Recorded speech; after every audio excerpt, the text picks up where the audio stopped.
I, Mr. Morfetto, I want to talk about My Hero Academia. I actually want to talk about one of the biggest things of note that's happened so far in the manga and that has yet to happen in the anime. And that is Deku, Izuku Midoriya versus Class 1A. This just happened. They just concluded this mini little fight that went down, this 1 versus 19 battle. And it was very fun. And I will say that. It was a good idea. I like the idea of Deku becoming this, I don't know, Batman-y vigilante going around taking out these villains that have escaped from prison one after the other, but also getting very tired, not getting enough sleep, kind of almost losing his damn mind in a way. But he's just trying to protect the people that are closest to him. He saw, and during the war arc, he saw friends of his get hurt. Midnight died, for God's sakes. I think, honestly, more characters probably should have died.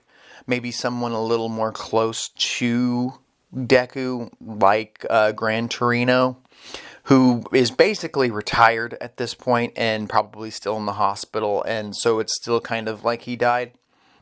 Aizawa lost a leg, so it makes sense. Deku had a little bit of a PTSD type thing where he's like, I have to protect my friends, I have to protect my mentors. It makes sense. I get it. All right, that's cool. But him going so dark.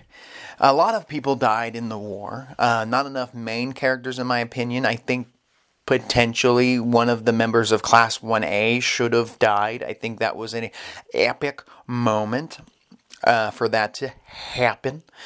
But it all leads to him going rogue, going out there with some of the pros as like with a target on his back for All For One's minions to attack and possibly All For One to show up. Makes sense. Works out. But this thing isn't working, and he's kind of off on his own, and we've kind of lost the academia part of this story to this little vigilante Deku moment. We've lost the school part. School's been canceled, people. School is not a priority right now. I think these students are all now, should be in their second year, but it's been paused because of this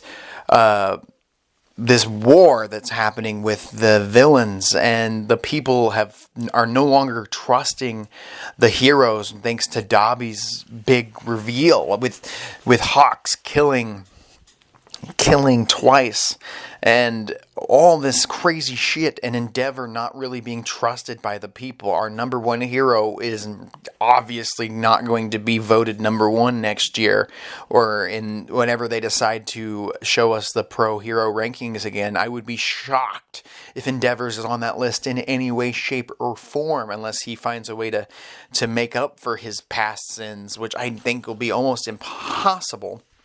I'd be shocked if Hawks is on that list after what was shown to the people. He killed a villain in cold blood, but in a lot of ways, I'm not sure if the people know how nice Twice seemed to be. He just wanted some friends, is all. Regardless, shit's changing, and Deku's changing. And we have him go head-to-head with 19 other classmates. Class 1A go head-to-head with him. They're trying to bring him back to school, and they're going to come up with a new plan where they can all work together, but he wants nothing to do with that because he doesn't want to put them in danger. Right. And I thought this was cool. I really thought that Bakugo, at least by himself showing up, would have been cool as well. I've thought about I think they teased it with Bakugo showing up to save Deku from an attack or something, from a villain. And when he shows up, I thought it was just going to be Bakugo, but it turned out to be the entire Class 1A, who all got permission from Nezu to come get Deku and bring him back to the school, which is now a fortress. A super fortress out of nowhere. And that, to me, I think they should have foreshadowed the fact that they were amping up the security system of this school, that it's basically impenetrable from what they're saying, or it's got the ultimate security system. I think they should have foreshadowed that a little better, of them making it safer. It just didn't feel natural. It's just like, oh, by the way, this is probably the safest place to be anyway, so bring him here. But it would have been really cool to see Bakugo and Deku fight here. I think this would have been a cool moment, a one-on-one between the two. Maybe the whole class is there, and maybe they're involved. But it would have been interesting to see Deku, who's already very tired, already very used up at this point. He's done so much. He went head-to-head with Muscular. He went head-to-head with this sniper lady, and so forth. He's been doing his shit. He's been being a vigilante, but he has not been eating properly. He hasn't been sleeping properly. And yes, he's been overpowered at this point. That's another issue I have right now with My Hero Academia. I'm loving the story. I absolutely love it. But it feels like they are rushing to a finish right now. It feels like we're running towards a finish when we could have stretched this out even longer. I almost feel like they should have went into their second year of school and maybe dialed it back a little bit after that big war arc. But instead, we're going full throttle to the finish, it feels like. It feels like My Hero Academia is coming to an end with how strong Deku is. And he's so strong. He's able to master these new quirks so quickly. He's alluded to the fact that he's stronger than All Might at this point, which in my opinion, I think All Might at full capacity probably could have kicked his ass. It doesn't make sense that Deku would be at this power level yet. But it would have been interesting if Bakugo showed up to rescue Midoriya, apologize to him for being such a jerk in school and whatnot. Have the other students show up as well as lumberjacks. If you ever watch WWE, they have lumberjack matches. Have them there to keep Deku from running away and escaping, of course. But have Bakugo kick Deku's self-righteous ass. Who he thinks he's so strong. And I liked when Deku was an underdog, but now Deku's so strong and he's got so many quirks and so many abilities, he doesn't feel like an underdog. Before, it felt like Bakugo was just unbeatable for Deku. He even beat him in a one-on-one fight when they first went head-to-head, or second time they went head-to-head during the third or fourth season. He beat him in the end there. And I think it would have been really cool if Bakugo was able to beat Izuku again here. A weakened, tired Izuku Midoriya, who has used up most of his quirk energy, or whatever you want to call it. And he's obviously not trying to hurt Bakugo, but if they went head-to-head for a whole chapter on the one-on-one and Bakugo was able to keep up at least, that would have been so cool. Because right now, I'm not 100% sure how strong Bakugo is. Has Bakugo reached his ceiling? Bakugo is already naturally talented and gifted. Can he get stronger? I know Izuku Midoriya can keep getting stronger thanks to the one-for-all quirk that just keeps giving him more quirks and more abilities that he can master to make him stronger, and now his body can handle more of the natural strength that All for One or One for All has.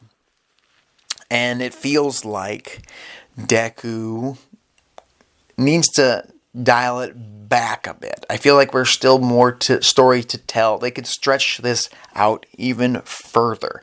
There's still more things to come. I mean, we should be able to get into Class 1A's second year. I don't want this accelerated boost into the finals of this story. There's still so much more fun to be had.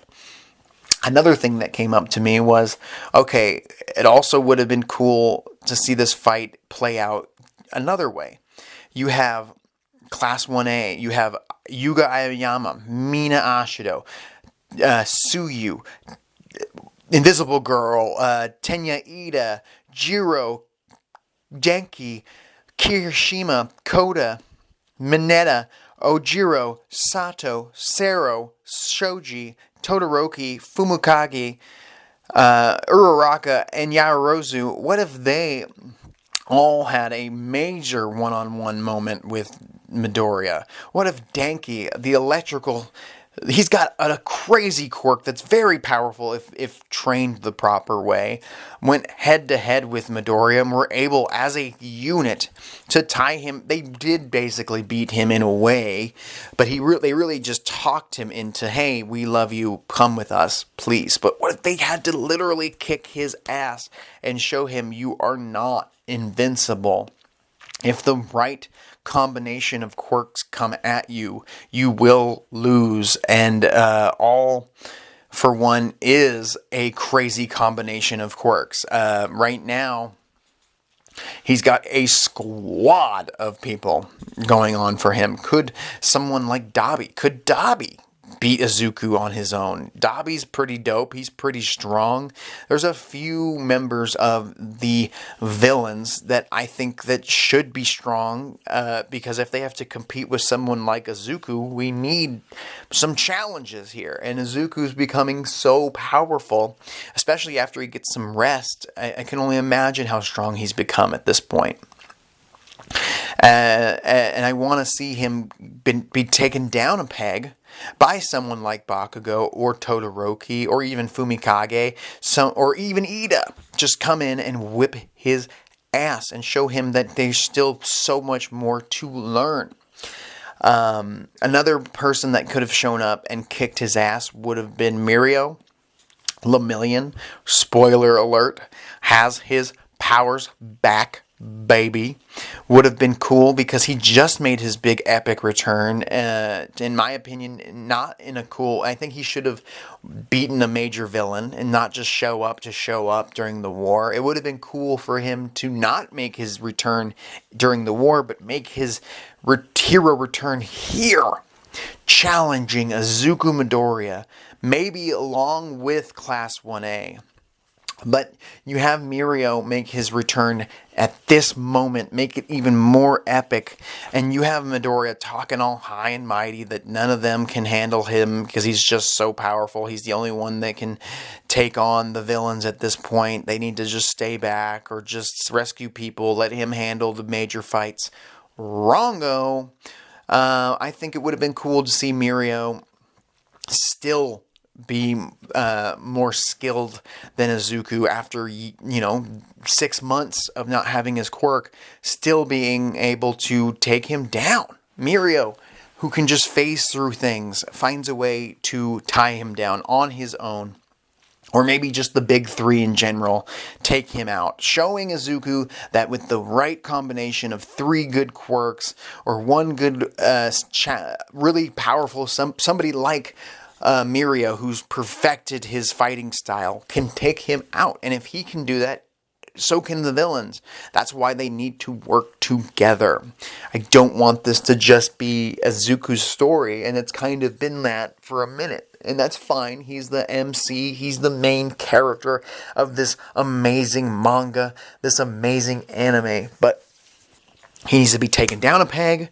They need to show other characters reach those levels. I want to see Mirio. I want to see Sun Eater, Bakugo, Uraraka, Momo. I want to see them... Ida, for God's sakes. I want to see them find new abilities that kind of level everybody else up to be on Izuku's level. Give Shoji, for the love of God, give Shoji his own story before you move to the finish of this. Let some of them have more character development. Sato, Sero, they've not had their moment yet. Ojiro. Another big thing that's been going on in the story are pros are retiring early because they don't feel like they deserve to be heroes, or they feel like they didn't sign up for this. They didn't sign up for an all-out war. The people of Japan have given up hope on the people of the heroes. They don't think the heroes are going to protect them anymore. A lot of them, one naysayer drowns out 10 fans. And that's why Death Arms retired early and said, I'm not a hero. It would have been interesting to see a member of Class 1A retire or give up their dream to become a pro and say, no, I'm done. This is just too big for me. Someone like Ojiro, Tailman, a guy who's had very little character development, but, he's a karate hero and he's kind of basic and he's not going to become that strong. Or someone like Mineta or Koda, Higakure, or even Yuga Aoyama, someone we care about, or Sero, someone we care about who's part of Class 1A, and they say, no, I'm done. I can't do this. I'm endangering my mom, my dad. I'm endangering my brother and sister. I'm endangering myself. I can't put myself on the line again. Or even someone like Denki, who's been absolutely underutilized in my opinion because could be potentially the Static Shock of this universe, could have said, nope, my ability makes me stupid, I can't handle this, I could be killed at any point, I can't do this. They just retire, they give up, and they move on. And then that opens up a slot in Class 1A where for someone like Shinzo to take that spot in the 20 members of Class 1A. If someone retired or if someone was killed during the war in Class 1A, and then they wouldn't have to have 21 members of the class. They said that Shinzo was going to join Class 1A or Class 1B. They haven't decided. This would have been a cool moment for someone that shouldn't really be part of this. Koda, who has had zero character development and rarely gets to be part of a major fight, would have been a perfect member of Class 1A to say, hey, I'm just too intimidated, I can't do this anymore, I'm sorry, I love you, but I'm out. I am out. And he quits, he moves on, or he dies during the war, and then Shinzo, a more developed character, could join Class 1A and round out this crew, and he could have shown up during the fight between Class 1A and Midoriya, and found a way to beat him. They kind of teased it. He lost to Midoriya, technically, during the 1B versus 1A arc, and it would have been interesting just to see him now debut as part of one of the classes, a part as the hero. This would have been a good moment for him to debut. Or, other option would have been someone from Class 1B retires or is killed during the war arc. And Shinzo becomes a de facto leader of Class 1B since he's so developed at this point, or at least one of the major members. Maybe Monoma gives it up and says, fuck it. Or maybe he dies. Someone like Monoma, I think, could make the ultimate sacrifice, even though he's been such a dickhead in past arcs and sagas and whatnot. But we've learned a little bit of his backstory recently. It would have been cool to see him say, fuck it, and get out of there, and open up a slot for Shinzo to take and be kind of like the de facto leader of Class 1B. Maybe Class 1A wasn't enough to take out Midoriya, or Midoriya escapes the grasp of his friends. But that's when Class 1B shows up, who have no emotional connection to Izuku, really, and they kick... What if Class 1B kicks Midoriya's ass as a unit? That'd have been sick. I think that would have been really cool to see Tetsu, to see Shinzo, to see... the girl with the big hands, who's badass as hell, and I can't remember her name right now, show up, and Kendo come in, Kendo leading Class 1B with Shinzo as her second, and they kick Midoriya's ass because they have no connection really with him emotionally, that they're not going to hold back. They're sick of this. They're sick of them. They're sick of being quote-unquote side characters. They're sick of being extras. They want a spot here on the main roster, in a way, you could say. And they could even break the fourth wall in a way and say, hey, buddy, we matter. And we want you to come back to class so we can all group up, Class 1A and B, and figure this shit out, buddy. I just think that the fight between Izuku Midoriya and the kids in UA could have been even more epic than it was. It could have still been going on in the story. Izuku is so quote-unquote powerful at this point. He could have faced each member in 2-on-1s, 3-on-1s, 1-on-1s in these little chapters, just chapters of development, character development for each member in pairs, in groups, and then also just have Todoroki have a 1-on-1 with Izuku. He just gets, it's almost like levels in a video game. He has to fight them and fight them and fight them, and then it all ends up against Izuku in Bakugo in the end. And, Izuku's exhausted, obviously, but still OP as shit. But then he goes head-to-head with Bakugo at the end, and Bakugo kicks his ass and also shows some badass new explosion murder move to show Izuku that he's not the only one leveling up here. I think that would have been cool. I think it would have been cool for Bakugo to just knock him down a peg. I love Izuku Midoriya. I think he's a great MC. But I think he's developing so fast right now. Another thing that would have been cool would have been seeing if the Class 1A wasn't the choice, if Class 1B wasn't the choice, if Aizawa had healed up at this point and got a cybernetic leg or a robotic leg or some kind of prosthetic leg, and he went head-to-head with Izuku. Eraserhead, the guy who can erase quirks, what if he showed up on his own with a new leg that he's still trying to figure out how to work? What if Eraserhead came in and schooled Deku? It'd be kind of like Kakashi showing up during Shippuden and kicking Naruto's ass when Naruto thought he was so OP at this point. It would have been really cool. I mean, what if he could erase one of his quirks, or Zuku's super strength, wrapped him up, took him out, and said, hey man, you still got more learning to do. Get back to class, buddy.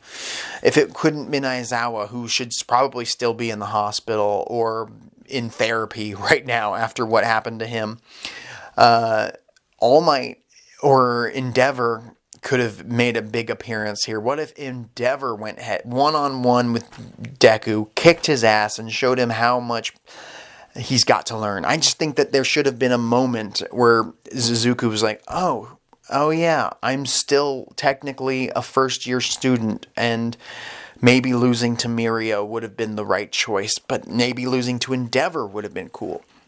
And I know we haven't seen All Might. I know All Might used up all of his embers of One for All.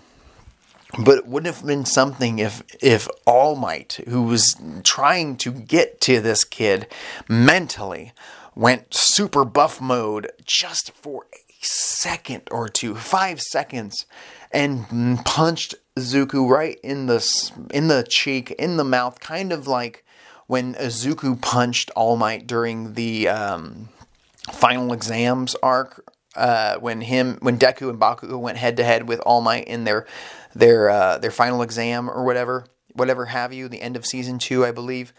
What if that same punch mirrored that, but he used whatever little bit of All for One he really had left? Maybe he had just a little bit of embers left, just from the inspiration to knock out Deku, who's just going crazy at this point, and punched him out. Like, he's still, like, even after Bakugo apologized, after Mirio maybe shows up, after Shinzo maybe shows up, this whole giant war just to get Deku back to school, it takes All Might, the man he looked up to show Deku that even when push comes to shove, he could pop out one last Texas smash, Detroit smash punch, and he could have saved that for a villain, but he used it there on Deku because he needed to be decked. He needed to be knocked out and dragged to the school. I think that would have been cool, and I think people would have freaked out just to see All Might do one last punch, and especially if it was on Deku right then and there. Like, this arc could have been a saga of battles against good guys. I think it would have been cool. I think it would have been really cool to see Deku go head-to-head with everybody in some way, shape, or form. And he just can't hold... It would almost be a training arc for him in a way, because he's got to deal with so many different quirks. He's got to not only do that, but he doesn't want to go full... He doesn't want to go full power because he doesn't want to kill anybody, of course. So he's thinking so much, but he's also drained of all these, weeks and weeks of trying to capture one for all for one. So there's so many elements that could have been told here that just weren't, that were left on the table. That's all I'm saying. So I think that Deku versus Class 1A was kind of a letdown, because there's so much more they could have done with this, and now it feels like it's not going to happen. They could have... another last thing I want to say is they could have revealed the traitor of Class 1A, or the traitor of UA during this point. They could have had Monoma or Denki, or just somebody from the Invisible Girl, Hiragake, one of them reveal that they've been the traitor this whole time. And that would have been cool as well. It just felt like this epic battle between the pros, between classmates, against Deku versus Deku would have been so much cooler if they had just did it right. I don't know. It just feels like they left a lot on the table, and maybe down the line we'll actually get some of these things. I think it's unbelievable that somebody from Class 1A hasn't quit at this point after all this crazy shit. We're seeing pros, one after the other, either be killed or quit being pros because of it's just too overwhelming. Right now, this crisis, this national crisis that's happening. It's unbelievable to me that someone like Koda, someone like Ojiro, or Hiragakure won't just say, I'm done, I can't do this anymore, this is just too insane. Maybe someone like Sun Eater, but he's just too awesome. But someone from the school gives up because they just can't do this anymore. It's too stressful. It's too dangerous. They didn't sign up for this. This isn't what a pro hero was to them growing up. They didn't grow up in this type of society that's now the world is changing. The way they see heroes is changing. Shit's changing. And I can't imagine that everybody from Class 1A and everybody from Class 1B just keeps keeping on. It doesn't make any sense. What do you guys think? I'm Mr. Morphoto, and I think that the potential for this fight between Class 1A and Deku could have been more than it was. But it was still fun. It just could have been more, is all I'm saying. Let me know in the comments what you think should have happened. Who do you think that should have been the one to knock Deku down a step or two and show him he's got so much more to learn? Please like, share, and comment.